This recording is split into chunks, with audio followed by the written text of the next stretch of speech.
reason why I stand here today is I have 15 plus years of experience in this field of higher education recruitment and management. I did my MBA from Germany, class of 2006, and then I worked for many German companies before eventually starting EUGateway in 2016. And it's a 6-year-old company now, and we have successfully recruited more than 1,000 students across various European countries. Our stronghold is Germany, but we have done a lot of other countries as well, including Canada and US in these recent years. And I think from my own experience and from my own expertise in this field, I can say with confidence that Europe actually offers great opportunities for education and for career and for settlement. And this is what we have planned for you in these next 1 hour, which I will take you through all the options possible, and then we can have some question and answers and some refreshments for us. This is how we will go ahead with the session. Okay? Perfect. I think, are we waiting for some more people? Any more people coming in? Ideally, but I guess they can join gradually. You can join gradually. We can start, right? We have 26 already. Okay, let's do that. Let's do it. Okay, cool. Yes.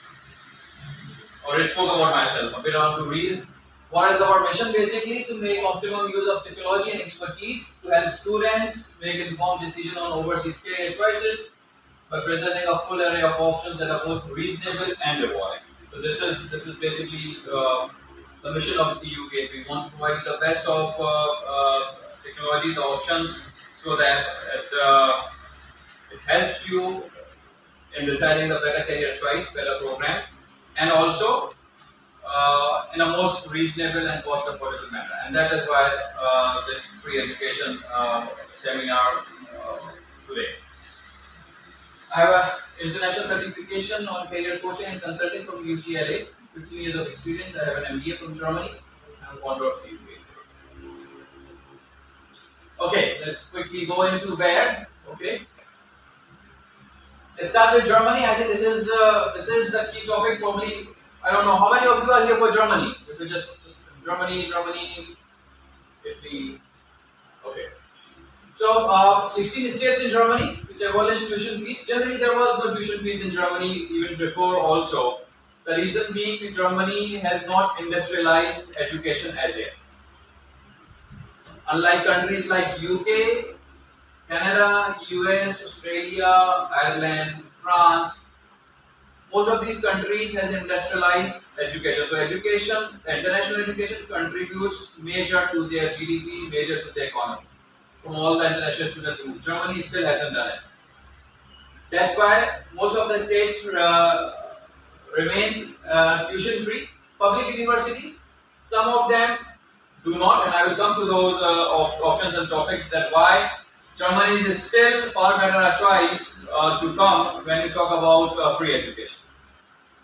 7th largest country in Europe. I think this is geographic wise, but then if you talk about the economy, it's the largest economy in Europe. The largest car producer, remains the language in most native speakers. So if you come to Germany, you have an advantage on 3 countries: Germany, Austria, and Switzerland. So speaking a German language makes you eligible to work across these 3 countries, not only Germany. With German language, Austria comes with you as well. So a lot of people speak German in Austria and Switzerland as well. There's a part of Switzerland who speaks German. So all these 3 countries becomes open for you if you come to Germany for your higher studies. Global leaders in engineering, medicine, and pharmaceuticals. German engineering is well known. I remember from my early days when people used to talk about something the Germany style. So quality made in Germany, seal made in Germany means it's a top-notch quality. When you talk about something made out of Germany, is a top-notch quality, and this is what I think German industry and technology talks about. The second country which we are covering today is Italy. 5th most visited country in the world with around 60 million people living and 32,000 are international students. The 5th largest economy in Europe.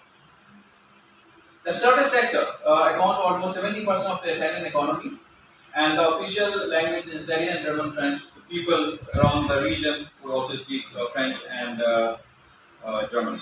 Now, why I picked up Italy as the next option for those of you who have known Italy, but then what kind of opportunity Italy right now providing? It's a free education.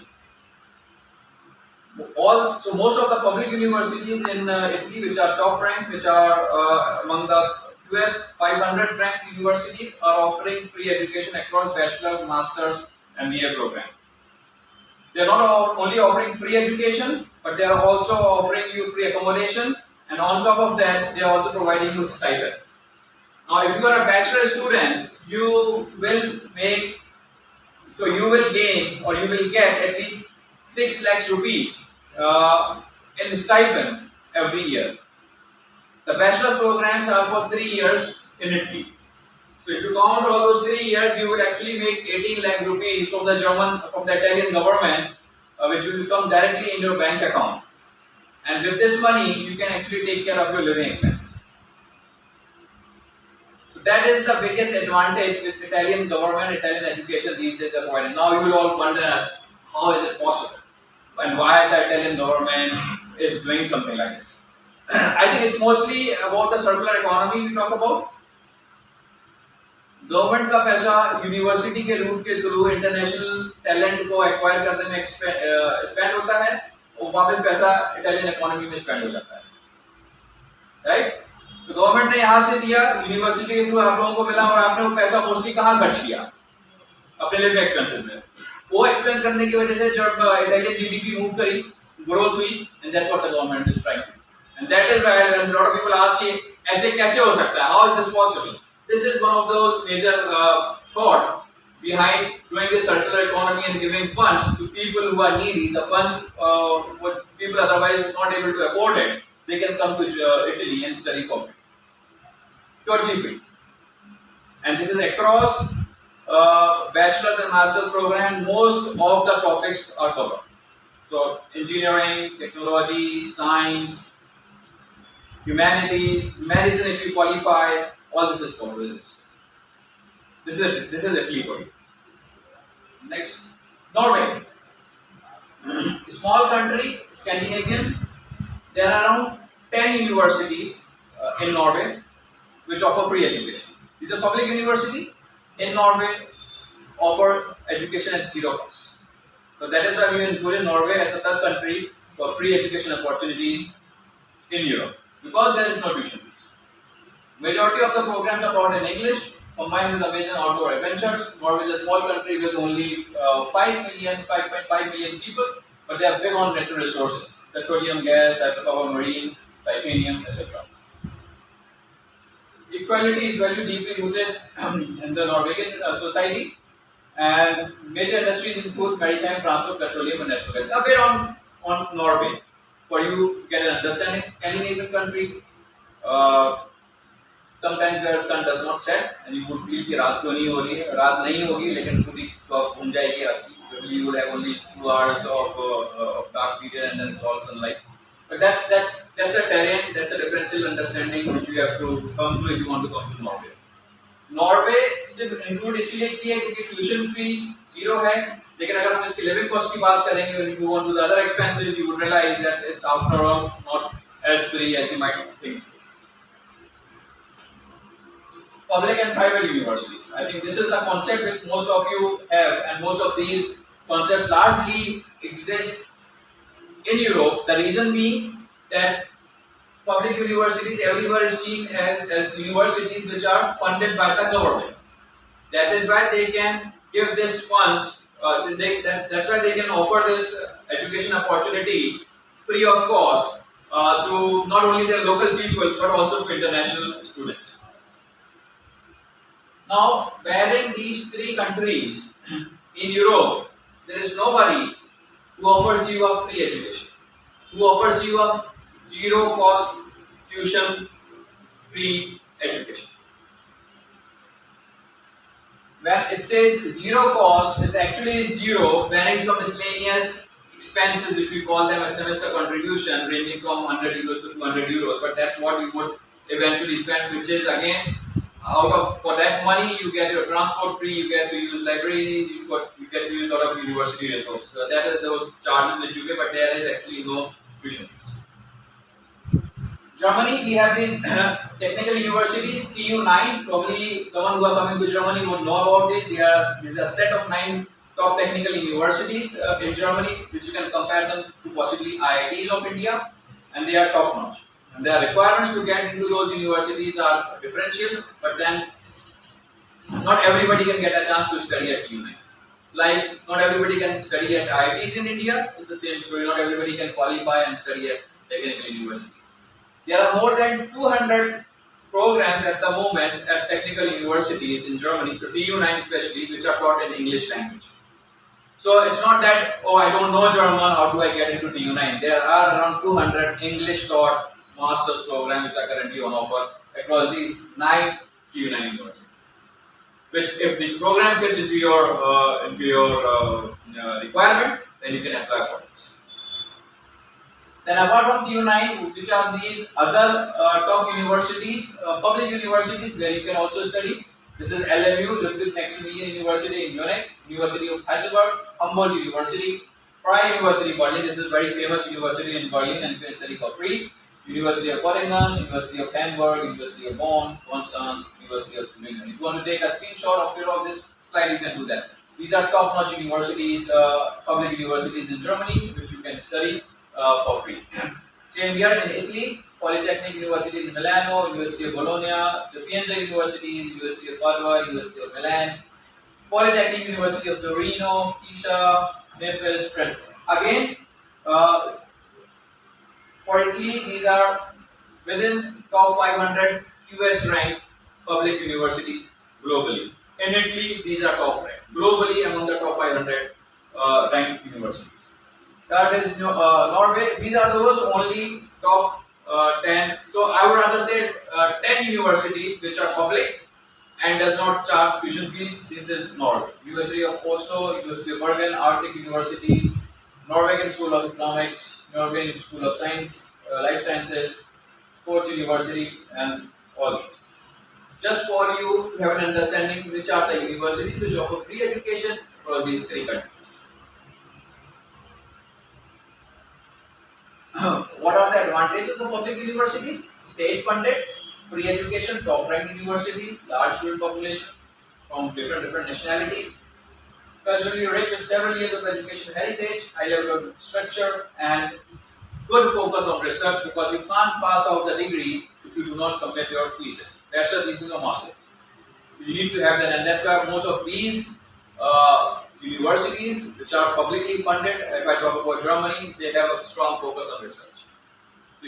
So they prepare students with the theory of research, so that you at least do a mastery or bachelor's thesis, at least do a mastery in certain topic, which you can then present it and can publish it. So it inculcates an idea of research or becoming a researcher during your education time only.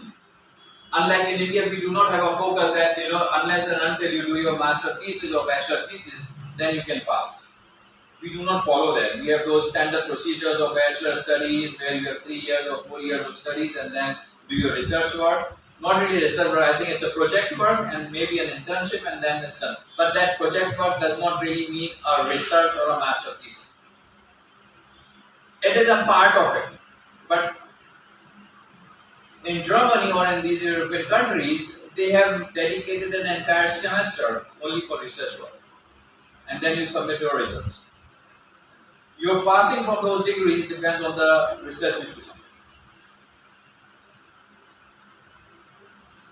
A bit on cost comparison, I think this is largely, we talk about management studies at master's level. So how much approximate money you would spend if you do your master's studies from management studies rather, from Manipal, from Symbiosis, from Nursing Monji, Birla, or even at IIM. So you get the fees of IIMs are roughly around 25 to 30 lakh rupees across those 16 IIMs which we have now.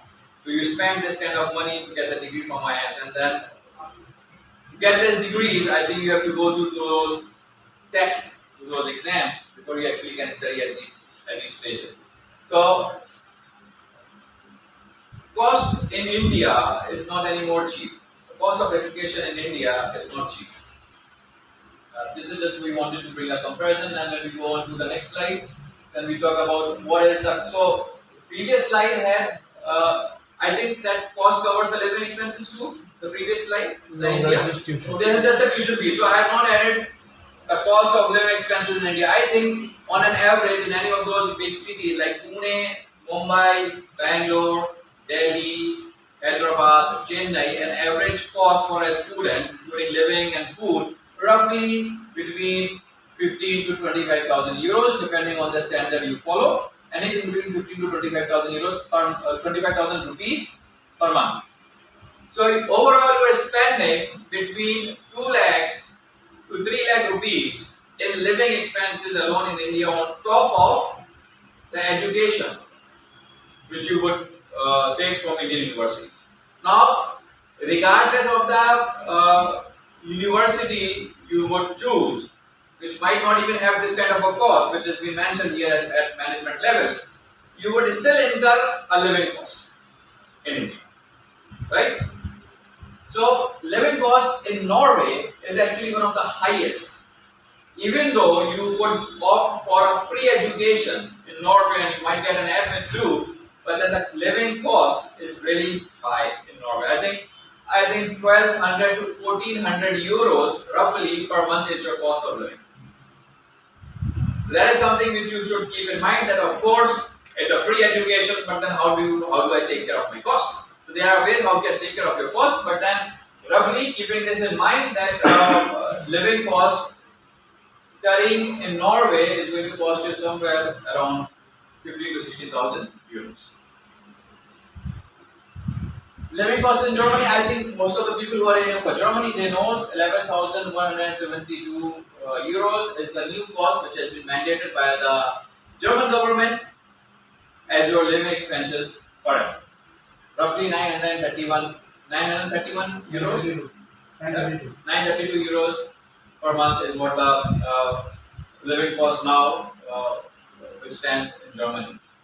Of course, there's zero tuition, but then this is something which is mandatory. So if you are planning to come to Germany, I think you can start your studies in Germany with approximately 10 lakh rupees. And this 10 lakhs covers your 1 year of living expenses. It will also cover your visa, flight, travel insurance, and miscellaneous shopping which you need to take care before you fly to Germany. So if you have around 10 lakh rupees, you can start your education in Germany at a public university free of cost. But this is something which you need to still budget, around 10 lakh rupees. Living cost in Italy is the cheapest. I think it was around 500 euros per month. That's the rough cost of for a student in Italy. And as I just said, why Italy? Everything, absolutely everything is free. So this 6,000 euros is your cost. This and you make roughly the government is paying you, I think, 5,200 euros. 5,200 euros per annum to take care of your living expenses, apart from your accommodation, which is free, apart from your tuition, which is zero. And then, of course, we talk about other things. How do you make extra money? We will talk in the next slide. But this is what. So you understand the comparison of the cost? Germany, Italy, Norway. So we are only touching these three countries because we want to talk about free education. Free education is, after all, not that free, which you would realize that there would still be certain costs which you need to take care of.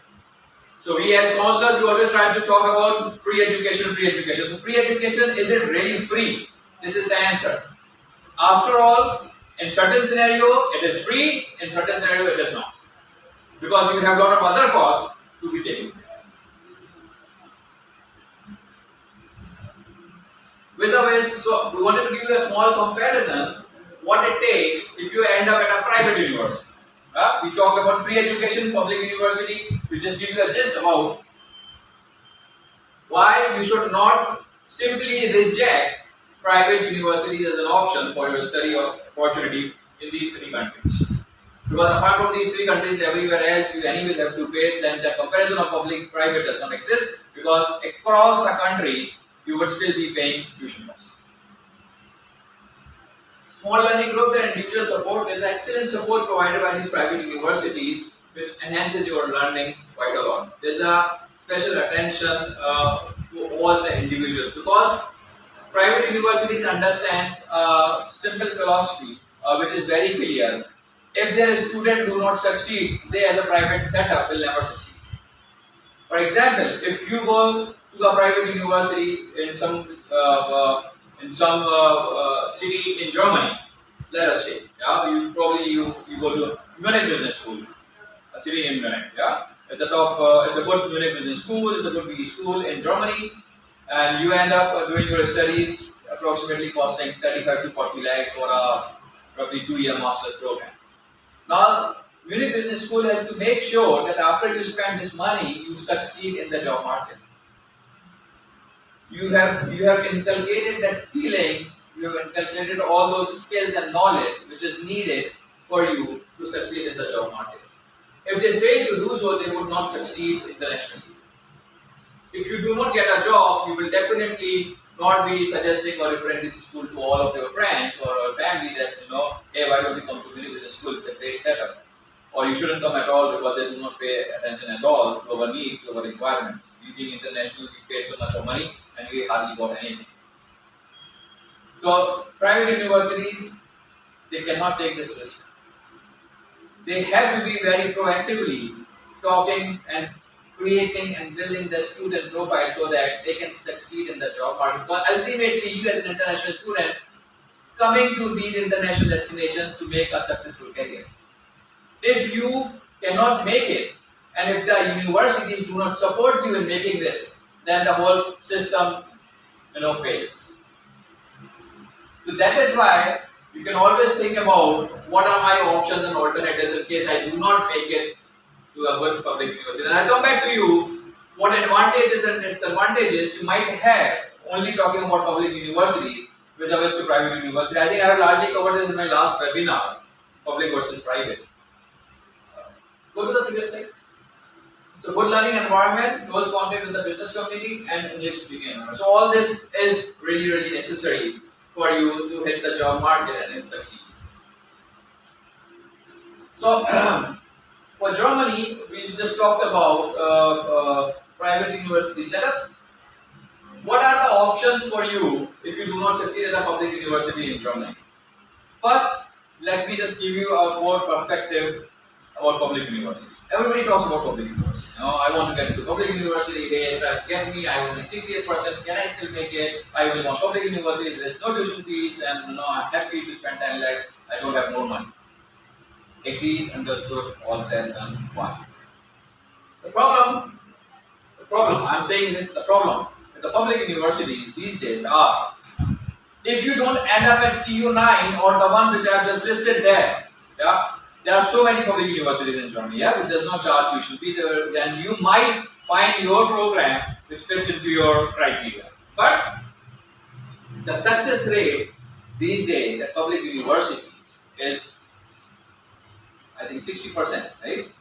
40% is a dropout rate for people who is not able to complete their degrees from public universities. These public universities have lot of rigor, lot of intense. So the programs are so intense that you are not able to figure out any other option and opportunity for you apart from study. So a program which is ideally scheduled to be finished in 2 years for you might take 3 or 4 years to finish because you are just not able to cope up with the research, with the assignment, with the paperwork, with the exams, and lot more. So this is a statistic which we have received from the government that around 40% these days are the dropout rate across these public universities, and these are for international students. That's point number one. Point number two: the more time you take to succeed at a public universities, the more cost-benefit analysis is not in your favor. Because you actually went to public university so that you do not pay tuition fees, right?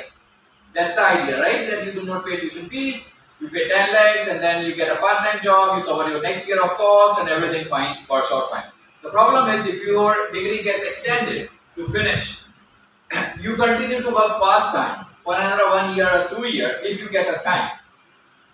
And your time to actually start the job, the time to job market has increased to 3 to 4 years. So you continuously paid German government and German economy 10,000 euros each year while you working part time and paying to the economy to take care of your cost. And while your time to the job market is still like 3-4 years away. You getting what I'm trying to say? The public universities cost benefit analysis. If you can finish it in 2 years, it's fantastic. Where is it? 60% of the people does it, and their job to market is clear. People who does not able to finish it, what happens for them? This is what is happening for them, that their time to the job, their time to the market is really extended. And eventually you realize in 4 years you have spent 40,000 euros just in living costs without even getting a degree yet. And job to the market is still not there. Of course, you made this money and you spent this money. Where is your saving? Where is that actual money which you could have used for different purpose? No, you could not, because all that money you made every month part-time, you spent on your living expenses only. So it took you probably 4 years to finish your degree and 40,000 euros in cost. Yeah, all in the name of free education, or all in the name of public universities. I only want to go to public universities. Whereas on the other side, if you end up at a private university, 1 year duration, maximum 18 months, the time and the success rate is 93%, because as I said, they want their kids, they want their students to succeed, otherwise they will not succeed, so they make sure that you succeed. It's not that intense program. Yeah, and your ultimate aim at the master's level is that I will quickly finish my degree and I hit the job market. So your time to the job market from a private university point of view is maybe 1 year or 18 months, whereas public universities could stretch to 2 years, 3 years, even 4 years. So you spend probably 20,000 euros in living and tuition costs per annum at a private university. But then after a year itself, you become eligible to work full time in the market, and you can make easily 40 to 50,000 euros per annum. Yeah. So your time to market, your time to making money is 1 year as compared to sometimes public universities, which is 3 years, 4 years, and 5 years. And there is a classic example where people are still struggling to finish their degrees because they are just not able to cope up with the work, which the professor, which the university demands from them. So, alternatives. So, student college is something which is for bachelor studies. Anybody here for bachelor's? You are here for bachelor studies, right? Student college is a 13th year of school education which you need to do. So, India and Germany follow different school system. India has 12 years of education, right? 10, 11, 12. Germany has 13 years of school education. So in order to complete this gap of 1 year, you need to do a foundation year. If you want to start a bachelor's in Germany, you need to do this foundation year, which is known as student college. Now this foundation year could be done through multiple ways. You have English taught foundation, you have German taught foundation, or you have various other ways of how you can directly end up at a public university or a private university with or without this foundation. But largely speaking, 90% of the students would require this foundation year to be completed. So when you see W, T, M, these are different kind of tracks which you would follow with regards to your bachelor studies. Private universities accredited with German and European standards. So private universities, what you especially need to be aware of, two things. Is it state recognized? Does they have a state accreditation? Is it system recognized? Can they award their own degrees? Can they create their own programs? If these two things are clear, that means they will award you their own German degree, which is important for you in order to get your post-study work visa. Because this post-study work visa of 18 months is meant for German degrees. If some private institutes offer you a degree from another country, for example, Italy, Netherlands, but there are there are now new setup where you study in Germany, but the degree will be awarded by our third university somewhere in Europe. And you still get a degree, but then you would not be eligible to get that 18 months of stay visa. Because this stay visa of 18 months is meant for German degrees. So when you end up at a private university, please make sure you have gone through their accreditations. Whether it is Landers accredited, whether it is recognized by the state or not. Whether they have a permission to award their own degrees or not. So in case if you come across two different counselors for Germany, please check with them. And if they ask you to get into a private universities, please ask them, does this university has a state recognition? Does this have a system accreditation? Can they award their own degrees or has been awarded by some third university? You have to keep these thoughts in mind. But this is an alternative for you. If you qualify within 20-25 lakh rupees, you can have your master's degree and your time to the job market is very little as compared to public universities. Not everybody gets into public universities because they have high requirements. 70%, then you need to do all these exams, then you have to have German language at times as well, GRE, IELTS, project, internships, a lot of things which you need to cover before you can get an admit to this public universities. So on our classic alternative is private university which you can do. Now the third alternative for Germany is Ausbildung. Now what is Ausbildung? So I'll give you an example what is Ausbildung. We have ITIs in India, right? You understand ITIs? Right after 10 you can go for ITI or even after 12 you can go for ITI, vocational training. You get a skill, knowledge about certain topic and then you are ready for the market. You get your diploma or you get this ITI certificate and with that you become ready to work in an industry, to work in a manufacturing, to work anywhere. Depending on which kind of ITI you have selected, right? So this is similar Ausbildung, call this Ausbildung, vocational training of education. So Germany follows dual system of education. Now what is dual system of education in Germany means? Basically, for some days you work, for some days you study in a week. 3 days of work, 2 days of study, or 4 days of work and 2 days of weekday and weekend studies. In this Ausbildung, you already will have a job from the company for whichever topic you have applied, engineering, computer science, medicine, you will already get a job from the day one. You start working in a company from the day one.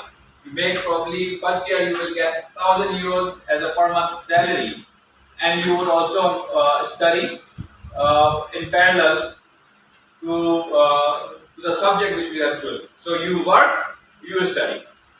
Year 1 you make 1,000 euros per month. Year 2 you would make 1,200 euros per month. Year 3 you will make probably 1,300 to 1,500 euros per month. After 3 years you get a diploma in Ausbildung, which is state recognized, which is European recognized, and with this diploma you become an expert at the topic which you have worked and studied, and then with that diploma you are now ready for the job market, and you could be absorbed by your existing company who has given you this training period for 3 years, or you are eligible to apply to any companies in Germany. And for this Ausbildung, you do not need a block account. So your 11,000 euros is not needed. What is needed is your German language proficiency of B1. With the B1, you get an interview with a company right sitting here from India. The company will recognize your qualification. They see if you can speak the language or not, if your previous certificates are recognized or not. You get disqualified. You get the job offer in hand. The job offer is conditional by submitting your B2 certificate. Once you submit the B2 certificate, you start your visa process. Once your visa is done, you fly to Germany and you start working from day one. And you do not need any more cost. This is an Ausbildung as an alternate again. For Germany, restricted for people between the age group of 18 to 24 only. Not everybody can apply. Age group of 18 to 24. This Ausbildung is at the moment available with us for healthcare, for hospitality. 2 areas.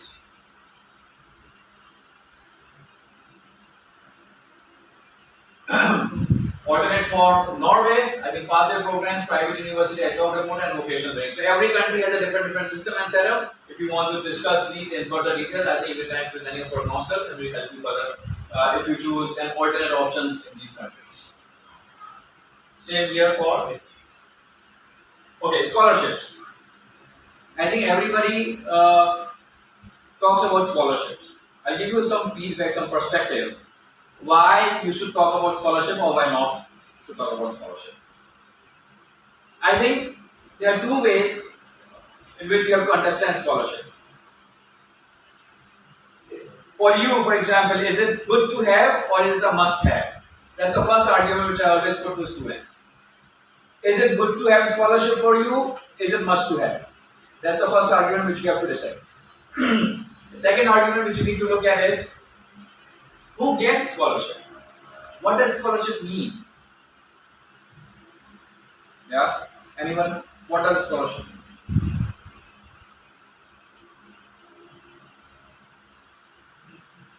Who are the candidates who should get scholarship?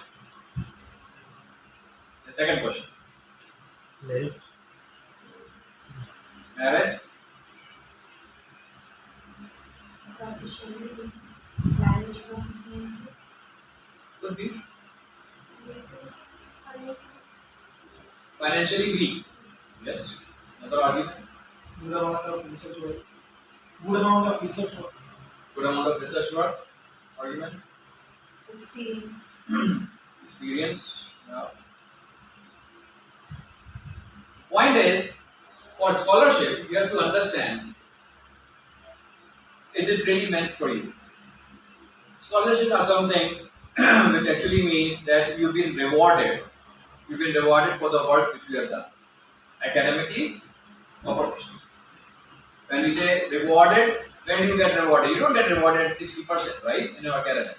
You don't get rewarded even at 70% in academics. But if you have 90%, oh wow, 92%, wow, great, yeah. Professionally, if you did some work, it's fine. But if you did some great work, some research, some travel work, there's so many categories which you can look at along with your academics. So it's a combination of all your profile activities which you need to keep in mind before you think that, okay, I should get scholarship. I should be awarded a scholarship. A 60%, 65% holder can only ask for discounts, not scholarship. And discounts is something which a lot of private universities can only offer you, not the public one. And they offer you these discounts because they want you to come and study, because even after discounting you with 3,000, 5,000 euros, they would still make roughly 25, 30,000 euros from you over the period of time. So they give you a discount. Now please do not confuse discounts with scholarships. We also talk to a lot of students and we get them these discounts because the university has it and they want these students to come. And for us and for a lot of other international students, it's kind of a good feeling that my fees were discounted by 3,000 euros, by 5,000 euros, by 10,000 euros. But still a discount, not a scholarship. Scholarships are generally awarded to somebody who is meritorious or has immensely contributed in some of those research topics which is globally recognized. A researcher, why he gets a funding? Because he is doing something in the field of science or technology which is going to be a future. And he has proven with his track record that he can do this by publishing a lot of papers in the area, in the field. And that is why he can go to the government or go to the organization and ask for funding to continue his research. What does this funding include? All his expenses, his stipend, his salary, his family stipend and salary, and the cost it would incur to conduct this research. These are scholarships. Those are the people who are ideally be looking for scholarship. So if you fit into these schemes, please go ahead, ask, apply. If you don't, please don't. Because do not confuse it. Secondly, scholarships are something which are very oriented to the university, to the program and to the country. Your university might give you some scholarship. Yeah, you can call it scholarship or a discount, whatever you want to call it. sometimes public universities would obviously be calling it as a scholarship. Now, scholarship for public universities where the tuition is free, it would only be covering your living cost. Now, you have to see whether your program offers by an X university has some scholarship inbuilt for it where they can finance your living cost. If they don't, then whether your program is qualified or recognized by several other donor organizations who award scholarships to qualified international candidates who are coming to study in that particular country. Most of the scholarships are awarded in the field of science, technology, and humanities, including developmental science. If you talk about a general scholarship for our management studies, you won't get anything. But if you talk about a research scholarship in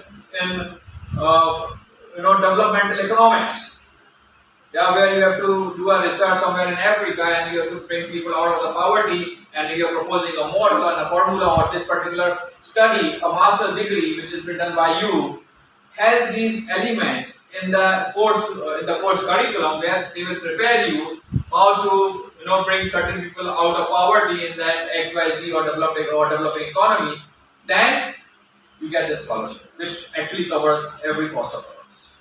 Living, tuition, flight, travel, everything. But this is how you have to look for scholarship applications. So you start first with the program, check whether your university is offering any scholarship related to this program. Yes, good. If not, then check those donor organizations in that particular country or maybe in the continent who award these scholarships to these kind of programs. And then you apply. Generally, applying scholarship is the easiest. You only need to submit an application and a strong motivation why this scholarship should be awarded. That's it. It's not a tedious process. Unless you figure out that you fit into this scholarship. In most cases, most of the scholarships you would not fit in because you do not meet the criteria. And they will have high criteria where they only want to fund those people who are qualified. I don't want some XYZ coming to my country and using my taxpayers' money to do fun. If he can be serious in research and activity, I'm ready to pay this money. And that's the thing which you need to figure out. So you have to be very clear in your mind, do I actually qualify for a scholarship or I'm happy if I get some discounts. Again, distinction, scholarship, public, private, both. Discounts only private. Little bit on eligibility. I think we'll be covering about eligibility on for Germany, bachelor studies and master studies. If you talk about bachelor studies, 13 years of education, foundation year of first year of bachelor's, then 75 to 80% in your class 10th and 12th, IELTS, German language. Again, these requirements vary from university to university, but this is a standard you can look at. If you are around these requirements at bachelor's level, you have a good chance to get into the program. Below is the for master studies, 16 years of full education. Now, when we say 16 years of full education, doesn't mean that 12 plus 4. It actually means 13 plus 3 also. Because in Germany, 3 years of education is recognized and you can apply for master studies with 3 years of education. GRE, GMAT, optional, some are, some doesn't, bachelor's, 70% is the threshold. If you want to get into a top-notch university, then 75%. It means TU9. And more. But 70% qualifies you to apply, which is actually 2.5 on German grading scale out of 4. So if you have that, you qualify. There are certain number of universities which will offer you admission at 68 or 67% also, but they are very handful. I mean, couple of them, 3, 4. But once again, do not fall into the bait of applying to those universities because they have accepted your application, because you need to keep in mind the rigor which will follow just to study at a public university free of cost. These are the requirements for Norway. I think standard for public universities across these 3 countries. These are mostly the standard requirements. The higher requirement Actually, Norway has even higher requirements than Germany. At bachelor, they want 75 to 80%, and the IELTS and no Norwegian required. So, language as a criteria is not required. English language is good. GMAT, GREs are optional, but you have to make sure that you have good grades, even at class 12, or you have good grades at bachelor's. This is what you need to be very sure about. Italy, by far the easiest. 12 years of education is accepted, you don't need a 13th year of foundation, whatnot, nothing. Some universities might follow, but not a standard. With 60-65% in class 10 and 12, you can apply for bachelor studies. IELTS, not everybody wants it, some wants it. So either you go for IELTS or there's an additional exam which is TOEIC exam, TOEIC C and TOEIC E. TOEIC C I, TOEIC C E. Depending on which engineering or management program you are applying, this is a standard test at bachelor's level which you need to take to qualify to study bachelor's in it. If you take TOEIC C I or TOEIC C E exam, then in that case you might not even need an IELTS. Again, IELTS has become a criteria since last 2 years. Before that, nobody was even asking for IELTS in it, even at bachelor's or even at master's. A2 level Italian, some cases yes, some cases no. 16 years of education, again, 4 years engineering accepted, 3 years also is accepted. Bachelor 60% is accepted and you can study at those universities which we have mentioned. So Italy does not pose a great challenge in terms of eligibility criteria. That's number one. Italy offers you a great quality of education from the top 500 ranked US ranked programs and universities. Italy offers you great quality of life. It's a European life. Italy offers you, it's the third largest economy in Europe, so offers you an ample opportunity to figure out your career and to eventually settle. Italy offers you a door to the Schengen countries, and all these things, I guess, at virtually no cost. That's what Italy is for. Procedure. Okay. So generally, these are the intakes. You need to keep in mind: Germany, September, October, February, March. Italy, September, October. Actually, this is the only intake if you are looking for free education, totally free education. You can actually apply for Feb, March intake too, but then that scholarship thing and that stipend thing would not happen in Feb, March. It will only be happening. It will only happen in September, October. The time it takes is around 1 year from the day you start. In September, the procedure, the application starts, and that's where you have to start. The earlier you start, the better you have a chance to get through with all your documentation requirement, which is kind of little stringent in case of Italy. Norway only have one intake, which is always. These are standard documents. I think passport, resume, mark sheets, graduation certificates, language certificates, recommendation letters, references, work experience certificates. These are standard set of documents which you need to keep in mind. Again, vary from university to university. The application procedure varies from university to university.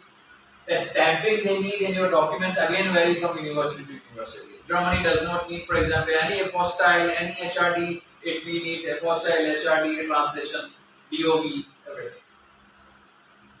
So again, depending on the country, this is adopted, but as a standard procedure, this is all what it means. How does it work? If you work with us, if you work with any counselor, any consultant outside, then the first step is the counseling, followed by university selection, your application and documentation, your offer letter, the finances, block account in case of Germany, show money in case of Italy, tuition fees, and then the visa cost. So this is generally the standard flow how it works. So in case you work with any expert, any agency, you should keep this flow in mind. These are step by processes. One will follow after the other. You cannot jump on to the processes. So this is how it will work, step by step. And these are the steps. Okay, some career opportunities we also wanted to talk about. Yeah. So I think worldwide studying. This is important for all of you to understand. I think I'm only talking about these three countries. Generally, it's in standard in Europe, but 20 hours per week is what you allow doing part time. Supermarkets, convenience stores, event management, library, university. You can work as a taxi driver. You can work in a restaurant. You can work for a professor. You can work in a research department. You can work as a work student. Within your profile, outside your profile. All this is possible. Maximum is 20 hours per week. Germany pays the highest, up to 240 hours. 240 euros per week is what you could make working part time in Germany. Norway 210, and Italy only pays you around 140 euros per week. But then again, you have to equate it as per the PPP, purchasing power parity across these countries. Yes, this is what the money you would make. So Italy, for example, apart from the stipend you get in your bank account, you are still working part time and making money. So that money becomes your saving in case you don't want to use that. And you can still work part time and use this money to finance your living. So it's a double advantage. You have one money, either your part time money you could save, or you can save your scholarship. Once again, here the point is, the more intense you go in a program, the less time and less opportunity you would have to work part time. Yeah.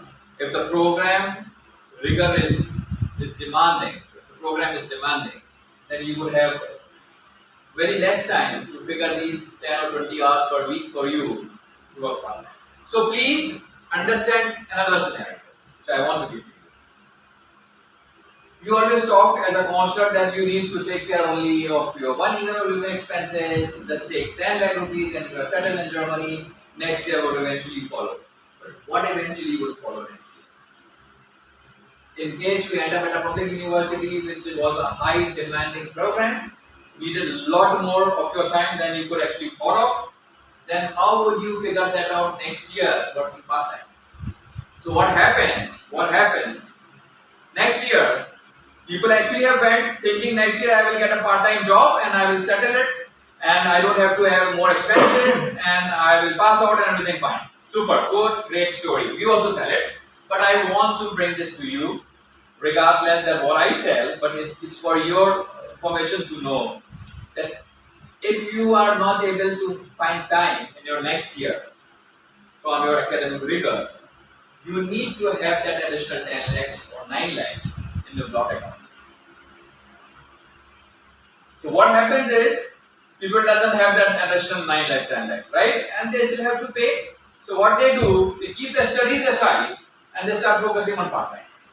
So what that eventually means, that they will continue to extend their studies to 3 years to 4 years because now घर से तो मिल गया जो मिलना था, अब तो मिलना नहीं है, बोल के भी आए थे, हमको बताया भी यही था कि 10 लाख का खर्चा होना है, हमने किया भी.